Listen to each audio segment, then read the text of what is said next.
안녕하십니까, 반갑습니다. 좋은 아침입니다. 오늘은 그 유스타트의 운동 두 번째 엑서사이즈에 대해서 한번 알아보도록 하겠습니다. 제가 6년 전에 유스타트를 시작하면서 저는 사실상은 제 평생에 한 번도 하지 않았던 운동을 시작하게 되었습니다. 그래서 거기에서 배웠던 그 기본적인 것과 그리고 제가 여러 인터넷이나 책을 통해서 습득한 지식들을 가지고 거기에 대해서 어떤 방식이 잘못됐을 때 변화를 줘가면서 그렇게 실패도 하고 성공을 하면서 운동을 해서 지금까지 이렇게 살고 있습니다. 그래서 첫 번째 이제 제가 그 운동을 배우게 된 시작하는 것은 어떻게 했느냐. 저 같은 경우에는 아침에 일어나면은 5분에서 10분 정도 기도를 하고 있습니다. 그 하루의 시작과 그리고 이렇게 살아있는 것에 대한 감사, 여러 가지 이런 것들을 기도를 하고 나서 그 다음에는 바로 스트레칭을 30분을 했습니다. 첫 번째 이 스트레칭, 아침에 잠을 자고 일어났을 때에 이 스트레칭을 하는 것은 가장 중요합니다. 우리가 그 고양이나 개들도 아침 이렇게 잠을 자고 나면은 쭉 몸을 피듯이 그래서 이 스트레칭이라는 것은 우리 혈관을 펴준다. 고모스 속에 이 잔물질들을 물이 잘 나가게 하기 위해서 펴준다는 그런 느낌. 그래서 세포 구석구석까지 영양분과 산소 것들을 전달하기 위해서 세포를 간들을 펴준다는 이런 생각으로 하시면 될 것 같습니다. 현재까지 6년 동안 이것을 계속 하고 있습니다. 이것을 하지 않으면 아침을 안 먹는다. 이렇게 저 나름의 그냥 원칙을 정해서 한 번도 빠짐없이 이렇게 하고 있습니다. 이 스트레칭은 뭐 제가 하는 뉴스타트 스트레칭이라고 그 이상구 박사님 센터에서 가르쳐주는 이 22개 동작이 있습니다. 그 부분은 차후에 제가 동영상으로 촬영해서 올리도록 하겠습니다. 근데 이 스트레칭은 반드시 해야 됩니다. 저희 암 환우들이 그동안에 제가 이 스트레칭을 함으로써 어깨 막 여기 계속적으로 눌려지는 이 통증들 한 일주일 정도 하고 나니까 거짓말 같이 없어지더라고요. 이게 바로 그 운동의 효과구나, 이 스트레칭의 효과구나, 그렇게 느낄 수 있었습니다. 그리고 이 통증에 암환우들의 대부분의 그 통증이 한 90% 정도는 혈액순환 장애라고 하지 않습니까? 그렇기 때문에 이 스트레칭 시간 날 때마다 해주시면 좋겠습니다. 두 번째는 이 스트레칭이 끝나고 나면은 아침에 저는 근력 운동을 한다고 해서 팔굽혀펴기를 하고 있습니다. 처음에는 뭐 한 10개 정도부터 시작을 했는데 나중에는 한 60개 정도 그렇게 이렇게 하고 나서 식사를 하면은 굉장히 맛있습니다. 그리고 식사 전에 이제 보통 아침에 일어나서 팔굽혀펴기 스트레칭 팔굽혀펴기 하고 나서 한 2, 30분 정도 시간이 남으면은 주변에 산책을 하고 아침을 먹습니다. 그래서 이 팔굽혀펴기 우리가 운동을 할 때 항상 그 유산소 운동과 근력 운동을 비율을 맞춰서 저는 한 3, 40%는 근력 운동을 반드시 해줘야 된다. 이 근력 운동이 우리의 근육을 만들어주고 이 근육들이 결국에는 우리 면역력을 강화시키는데 큰 도움이 되기 때문에 근력 운동 반드시 동시에 해줘야 된다. 이걸 좀 명심했으면 좋겠습니다. 그리고 이제 제가 좋아하는 운동은 바로 그 등산입니다. 아침을 먹고 나면은 기본적으로 걷는 것을 등산을 1시간 정도로 기준으로 했습니다. 이 등산이 좋은 이유는 첫 번째는 좋은 산을 가서 좋은 공기를 마실 수 있고 두 번째는 짧은 시간에 근력 운동과 유산소 운동을 동시에 할 수 있다는 이런 장점들, 이런 것들. 그리고 이 산을 오르면서 땀을 뺄 수 있다. 운동을 저는 이렇게 생각합니다. 운동은 땀을 빼야지만이 운동이다. 이것이 맞다고 제 생각이 들어요. 그래서 항상 그 시간 날 때마다 한 1시간에서 2시간. 처음에는 이 산을 오르게 되면은 숨이 바쁘고 운동을 안 하셨던 분들은 굉장히 힘드실 겁니다.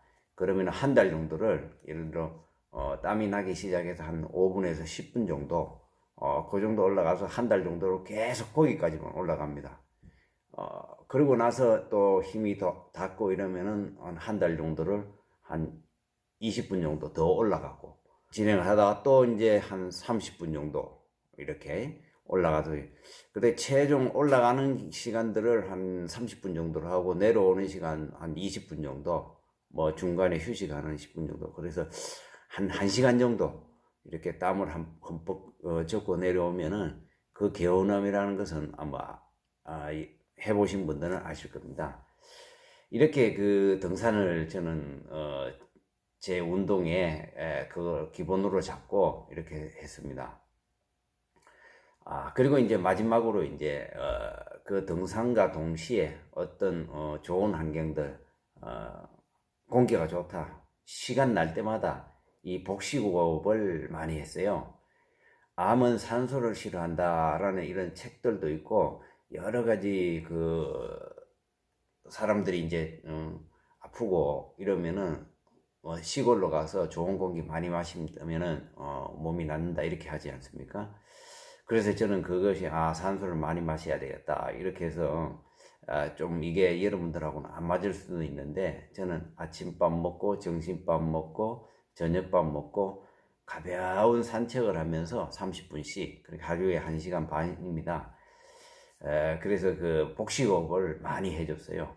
처음에는 막 겨울에 이 복식호흡을 많이 하다 보니까 입술이 다 터지더라고요. 그래서 리크로즈를 바르러 가면서 그렇게 계속 했습니다. 그랬더니 뱃살이 다 빠지더라고요. 이렇게 이제 운동을 저는 크게 기본적으로 4가지 운동을 하면서 수시로 뭐 시간 날 때마다 뭐 걷고 처음에는 막 이 마음이 답답해 가지고 그래서 막 시간 날 때마다 계속 산속 주변을 막 걷고 이러다 보니까 어느 날 이게 막 그럴 때는 몇 킬로씩을 막 걸어갑니다. 그래가지고 1시간, 2시간, 3시간 했다가 돌아올 때는 너무 멀리 가가지고 돌아오기도 힘들었고 그래가지고 한 3개월인가 한 4개월 정도를 그렇게 하니까 지금 생각해보면 하루에 뭐 3만 보에서 한 4만 보 정도를 걸은 것 같아요. 그러니까 이게 막 체중이 한 10kg가 빠지더라고요. 그래서 먹는 것을 뭐 채식 위주로 하고 뭐 이렇게 보다니까 아닌 것 같다. 그리고 이 살이 너무 빠지니까 이게 보는 것도 제 자신이 너무 우울해지더라고요. 그래서 이건 아닌 것 같다. 그리고 또 종양 추치도 그때 당시 한 6개월 정도를 지나고 나니까 또 조금 올라가는 이런 것을 보이더라고요. 그래서 이건 아닌 것 같다.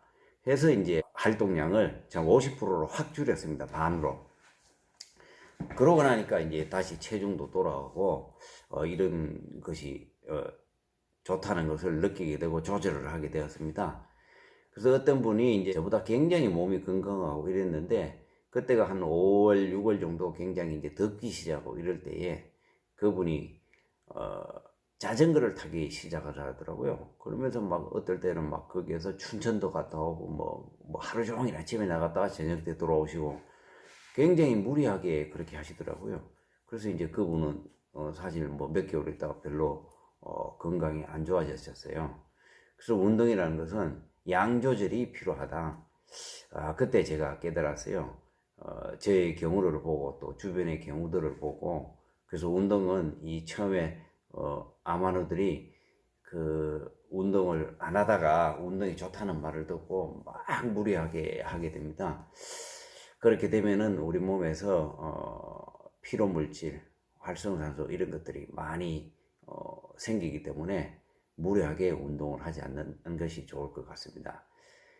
저 같은 경우에는 이제 어떻게 몸에 내가 적당한 양이 장이다라는 운동이 적당량이다라는 것을 이걸 판단하는 기준은 이렇습니다. 전날에 이제 운동을 하고 그날 저녁에 잠을 잡니다. 잠을 자가지고 저녁에 자서 바로 아침에 거의 뭐 깨지 않고 바로 일어날 수 있는데 약간은 뻐근함은 있지만은 진짜 개운한 맛을 느끼는 것, 숙면을 취했을 때 이때가 가장 운동량이 적절하다. 다른 경우 예를 들어 그날 잠을 잤는데 막 뒤척이면서 몸이 막 힘들어지는 느낌, 그러면서 잠을 제대로 못 자는 것은 이것은 이제 제가 맞지 않는다, 이건 너무 양이 많았다, 이렇게 느끼면서 그 운동량을 조절해야 했습니다.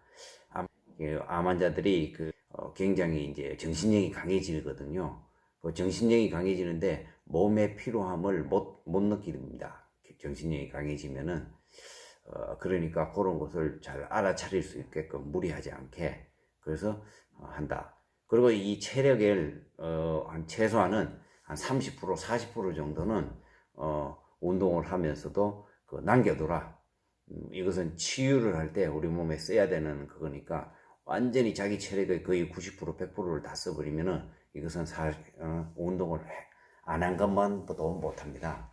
그러니까 이 운동 조절, 참 종류 이런 것들을 잘 조절하면은 약이 될 수도 있고 어떻게 보면은 이게 독이 될 수도 있으니까 중도를 잘 조절하시기 바랍니다. 그런데 이제 어떤 운동을 하다 보면은 이제 저희들 이렇게 아마노들 보면은 뭐 자외선이니 뭐 미세먼지니 막 이러면서 막 얼굴을 다 가린다든지 마스크를 너무 매일 쓰고 다니면서 운동을 한다든지, 사실 저는 뭐 그런 것을 별로 안 하는 게 좋지 않겠는가. 특히나 이제 미세먼지 같은 경우에 대부분이 매일 나가가지고 쓰고 다니는데 이 마스크를 쓰고 이제 그 호흡을 뱉고 나면은 다 빠져나가느냐, 저는 그렇게 생각을 하지 않거든요.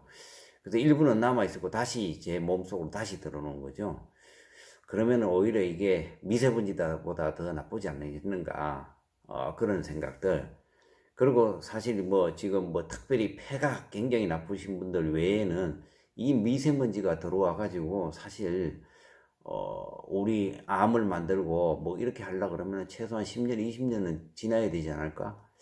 그때까지 우리가 살아 있을까 뭐 이런 의문도 들고, 어떤 분들은 또 운동을 할 때 좀 햇볕을 같이 동시에 쬐어줘야 되는데 얼굴을 너무 가리고 있어요.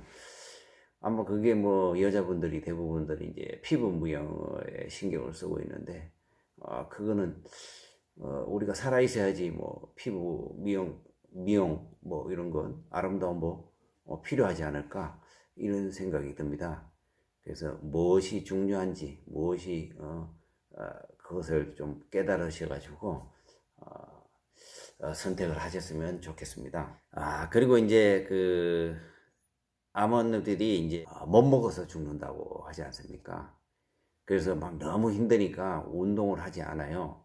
그러다 보니까 이제 점점점 또 식욕도 떨어지고, 그래서 이제 저는 방법들을 어떻게 쓰느냐 하면은, 사실 우리가 식욕이 떨어진다는 것은 에너지가 필요 없으니까 우리가 이 몸에서 땡기지가 않는다고 저는 이렇게 생각을 해요. 그래서 저는 이 선순환 행동을 해야 된다. 힘들고 이러지만은 밥을 못 먹으면 안 되니까, 못 먹으면 죽는다고 하지 않습니까? 그러니까 저는 이렇게 합니다. 밥맛이 떨어진다 이러면은 일단 운동을 합니다. 그래서 움직이고 나면 에너지가 필요하니까 막 밥이 땡기거든요. 그렇게 하는데 힘드신 분들은 이렇게 하시면 될 것 같아요. 못 움직이면은 이 손가락 주먹을 쥐었다 폈다 하는 이런 행동만이라도, 아니면 누워 있을 때 그냥 그 자리에서 계속 복식호흡이라도 해보십시오. 그래도 움직일 수 있는 것은 조금씩 힘들지만은 그렇게 움직여야지만이 이 에너지가 필요하고 그 몸들이 이 전체적으로 이 장기들이나 이런 것들이 순환을 하거든요. 그러다 보면은 그것이 에너지가 조금씩 조금씩 태워지면서 그러면서 우리가 먹고 싶다는 이런 저건 욕망을 느끼게 되고, 그래야지 먹어야지만이 살 수 있는 것이라고 생각이 해요. 그렇기 때문에 힘드시는 분들, 밥맛이 별로 없어서 뭐 다른 것도 안 먹고 뭐 그냥 영양제 이런 거 절대 달지 마시네요. 영양제, 그 병원에서 이렇게 주는 그 영양제 영양 별로 없습니다. 그거 제가 그 이기호 교수님한테 들었는데, 그 강의 시간에 제가 배웠는데, 그거 영양제 하는 거, 우리가 인간이 뽑아낼 수 있는 영양이라는 것은 한 뭐 100가지에서 200가지 정도 된다고 그러더라고요. 근데 이 당근 하나에만 해도 몇백 가지의 영양분들이 들어있답니다. 그러면은 이 음식물로 통해서 받아들일 수 있는 영양,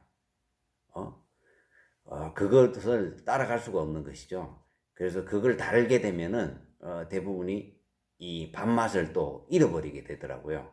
그러다 보면은 이게 장에 협착이 오든지 이제 유착 이렇게 되는 바람에 또 물도 못 먹게 되고, 그래서 결국에는 이 몸이 안 좋아서 먹지 못해서 근육대에 있는 뭐 근육, 지방 이렇게 빼짝 말라서 암 환자들이 돌아가시는 경우를 많이 봤어요.